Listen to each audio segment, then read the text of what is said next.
Yeah. I don't know how to follow suicide. I guess I would like to kill tonight. That's it. I guess. Thanks. I'm from Singapore, so like that explains my accent. But the thing is, like, you know, when I first came here, right, like people would tell me about Singapore noodles, and that's really confusing to me because that dish doesn't actually exist in my country. Like it doesn't. Like we have noodles in Singapore, but guess what? Any country with hot water and students have fucking noodles, right? It's actually a dish from Hong Kong, okay? And they call it Singapore noodles because they use curry powder in it, a spice from India. That's why they call it Singapore noodles, right? The dish was so shit, they blamed it on another Asian country, you know what I mean? And this fraud has gone so far, I've seen people on TripAdvisor.com asking the locals, they're like, hey, where can I find Singapore noodles in Singapore? And the locals are like, seriously? Australia. Please go back to where you come from, you know, like just. But you know, I'm 35 this year, and it's kind of a weird age to be in because it's not weird. It's just that all my friends have moved on. They have kids, they have mortgages. I have none of those, right? My best friend is actually expecting her first kid.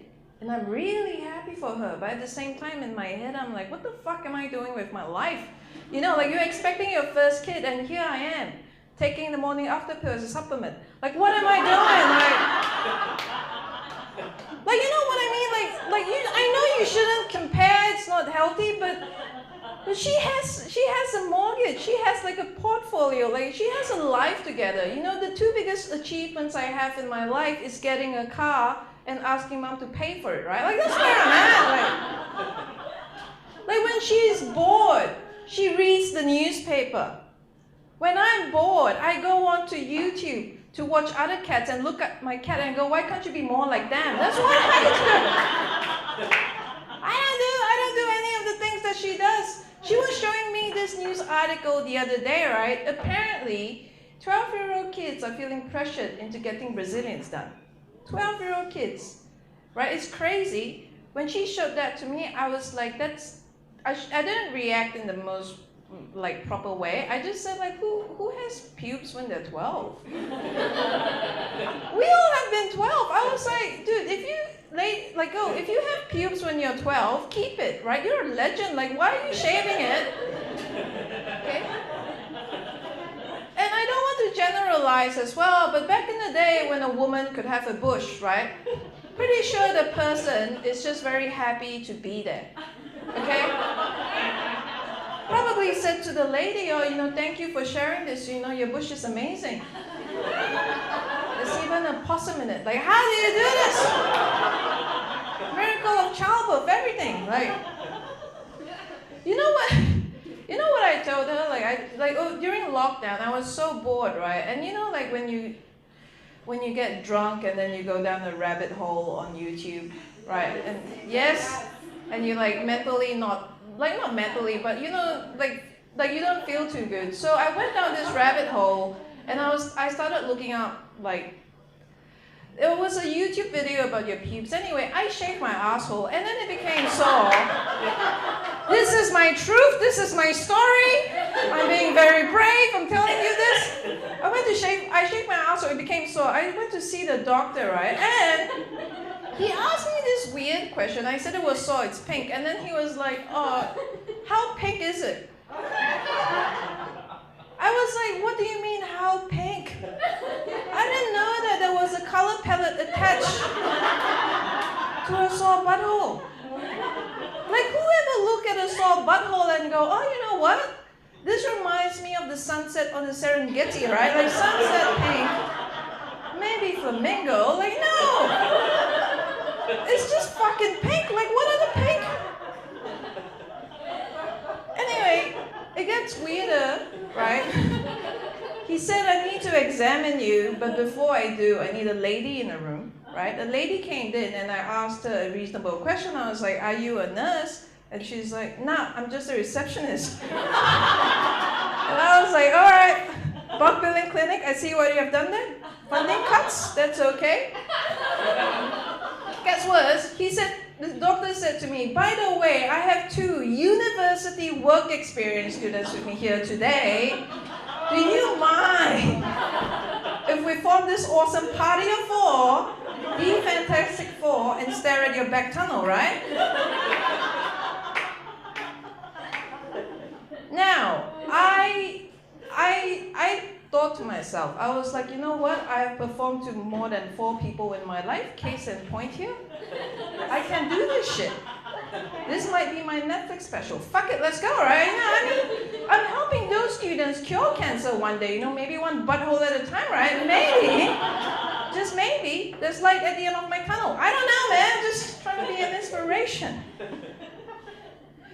It's like, and now, like, you know, now that I'm older as well, like, you know, sometimes you know how you have friends and you don't talk to them for a really long time, and then out of the blue, they ask you for money, right? Oh, that happened to me. I had a friend do that to me. He became a life coach, and he wanted to save me for $5,000.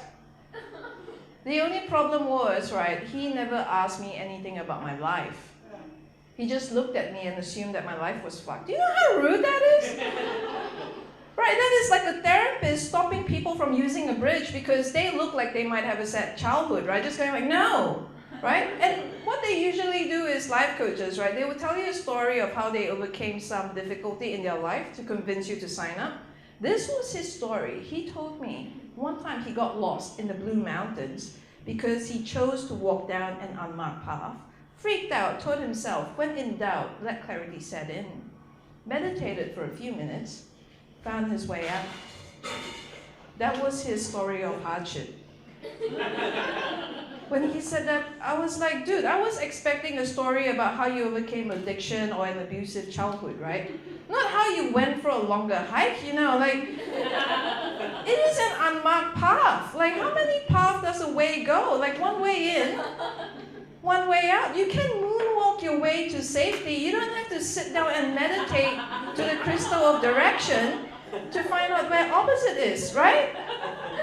And I was like, dude, you know what? The same thing happened to me. Like one time I was lost as well, you know, in Myers because I was high on acid. You know, I didn't know what I was doing, right? I freaked out. I told myself, you know, follow your heart. Follow the exit sign. You know, I found my way out. Thanks to the police. Should I invoice you for this bullshit? You know. I just don't get that whole idea, right? Because the life coaching, I just don't get it, right? They sell you this idea that once you get everything in your life, life is gonna be great. I don't think that's the case. You know what I mean? Because what I want more than anything else in my life right now is to get away from all my responsibilities, be in a park, lie right next to my bicycle and enjoy the breeze, right? But if I'm in that situation at 35, that is my rock bottom. I just lost my license and I have a fucking fall, right? I'm rolling around in Lycra. No one is winning, are they?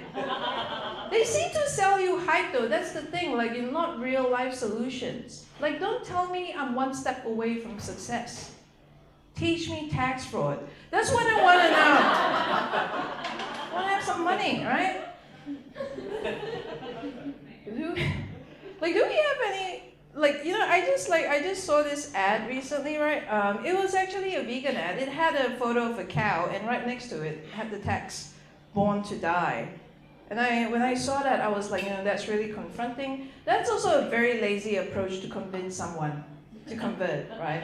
Even the Mormons, at least, say what you want about them. They go up to your doorstep, they knock on your doorstep, and they give you a fucking pamphlet, right? What all this does is give me an image, and I'm meant to do my own homework. No. Like, at least go down the telemarketing route. At least have vegans calling me up and going like, hey, have you ever considered having an iron deficiency? Like, you know, for a bean sprout a day, you can cause lower bone density in yourself, right? You know, I do have to say though, like, this is a really cool venue. I'll end on this. Like, I actually had run-ins with punters in the past, but probably the weirdest one was I had a run-in with a grandma. Yeah, I know, right? I was just talking to some comics, right, at a comedy show, and this like lady walked towards me, old lady, with a Japanese fan, and I was looking at her because I was like, why would you have a paper fan in an air-conditioned building? Like, you don't trust the aircon? Do you bring your own steering wheel onto the bus? You know, it's a bit weird. She came up to me with the fan, and she was like, do you understand the writing on the fan? And I was like, no, I'm Chinese, that's Japanese, different language, right? What she did next was she put the fan closer to my face, and she's like, what about now? Do you understand the writing on the fan? And I was like, you fucking Galapagos turtle, you know, it's not Bluetooth, mate. Like, what do you think will happen? Like, once you get the distance right, our pan connect with the Japanese culture. Sprout a haiku about this moment. You know, I have never suddenly spoken fluent French standing right next to a baguette, right? It doesn't work that way. I was trying to calm myself down because I thought maybe, you know, she's old, like, leave it. And as I was trying to calm myself down, she took the fan, slapped it in my face, and laughed at me like she was better than me, right? And that was the first time ever in my life where I was so fucking pissed off, I wanted to punch a granny. I swear to God. The thoughts in my head, like one side was like, leave it, she's old, and then the other side was like, we shouldn't define her by her age, should we? Like, you know, I mean, in fact, I should kick her harder out of respect for all that she's been through, like, you know. And honestly, I was so angry, I just left the situation, right? I just drove back to Brisbane from fucking Nimbin. I drove back and I was like, you know what? I'm gonna buy up all the cardigans in the town, make that bitch freeze in winter, right? Or I will solve all the Sudoku puzzles in every newspaper, fuck up her mornings. You know why I was so angry? I was angry because the only reason why she did that to me was because of the way I looked. And that was the only reason why she thought it was acceptable. I was just angry. I just spent days fuming, you know, doing burnouts outside nursing homes, right? I mean, eventually Tokyo drift my way to forgiveness. That was what I did. Anyway, that's my time. I've been thinking. Thank you.